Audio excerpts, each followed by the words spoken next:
decades producing sensibly sensuous sedans, blocky chopped roof coupes, slightly awkward hardtop convertibles, glass back shooting brakes and even a couple of ostensible sports cars.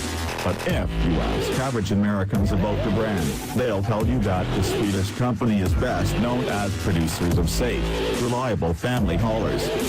This is not a bad equity to possess, especially in the contemporary domestic marketplace, where a vast majority of consumers are interested in nothing but safe, reliable family hauling vehicles known loosely as crossovers. With the introduction of the all-new compact XC40, which we just drove through the urban, exurban, rural, mountainous and seaside stretches of Spain near Barcelona, Volvo completes a basic small, medium, large array in the crossover category. This gives consumers the range of choices that often, but in no way always, conforms to the before, mid and fully submerged stages of their familial development. Because it's the starter model, couple child-free millennial Masspirationals are in the XC40's target demographic. To ensure that it met the proper parameters, its exterior was designed by 30-something rising star Ian Kettle. We find it extremely successful, a compliment that cannot be readily attributed to many SUVs. It is clearly descended from Volvo's Norris gene pool, complete with hockey stick taillamps, Thor's hammer headlights and glacier-swept granitic profile. But it also has a slightly more rugged, technical and adventurous appearance to match its generational ambitions. It is on the inside, as with all contemporary Volvos, that the XC40 truly distinguishes itself.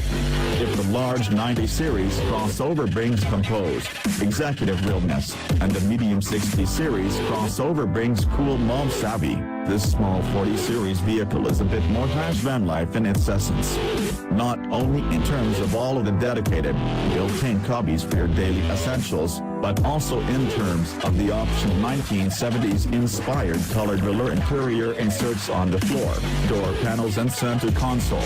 All it needs is a rooftop solar panel array, 80,000 Instagram followers, a sponsorship deal from a local coordinator, okay? And at least one shirtless person with tons of tattoos, and you can totally live in it. As with all contemporary and historic Volvos, it is also laden with safety tech. It's boring to list it all at this point, because just about every well-optioned upscale vehicle has all of this gear to prevent distracted drivers from firing off the road, missing a turn, or being run over by or running into a pedestrian, large animal, or other vehicle. But Volvo's driver assistance package gets extra credit for being smooth and highly functional, which doesn't seem as if it's saying much, except when you consider the ping-ponging, herky-jerky, crashy, scary nature of some of these systems. It instills confidence that you are actually driving, but it asserts that it can help when you want it to, sometimes, which is how these things should work. In terms of actual human driving, the XC40 is totally fine. We only were able to test the model with the single powertrain option that will be available at launch in the United States in the spring. The $35,200 T5, which you can subscribe to for $600 per month with $500 down through the Care by Volvo program. This hosts the brand's singular engine, a 2.0-liter turbocharged four-cylinder, in this tune producing 250 horsepower and 258 pounds to foot of torque. This T5 also has all-wheel drive. A less expensive and detuned front-wheel drive only T4 version will be released a few months later, cost $2,000 less and produce around 200 horsepower. By the way, a pure electric version has been announced, though a date hasn't been set.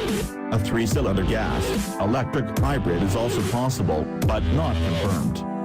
Fit either of these models with the lower spec Momentum package and get a contrasting white roof, or subject the T5 to the $2,500 R-Design pack and get a glossy black roof, shiny exhaust tips, keyless entry, dual power seats, navigation, the aforementioned velour interior and some other goodies.